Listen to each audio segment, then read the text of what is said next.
Yun. Hello guys, yan. Magluluto tayo ng pork adobo. Yan, nasutin na natin yung chili, garlic, and onion. Yan, medyo, ano ano natin, lutuin natin, ayun ang pork, medyo na natin ng toyo, vinegar, cotton flour. Yan, mekos-mekos na lang. Yan, mekos-mekos. Then, yan natin siya. I-reduce natin yung sabaw niya. Kaya mag-uwi na siya. Medyo dinamihan natin yung garlic para mabango at masarap.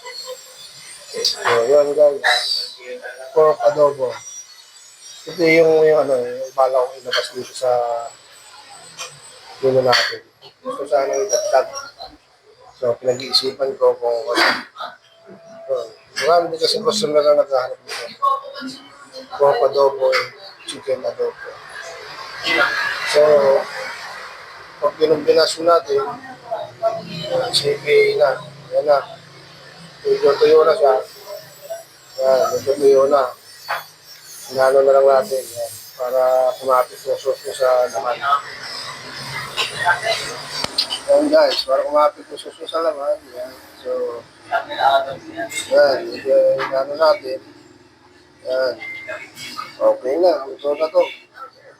Ano natin, ano na lang. Konting dry na lang. Yan. So, good to dito. Okay na. Yan lang. Machine garlic na. Garlic. Yan. Yan na. Okay na.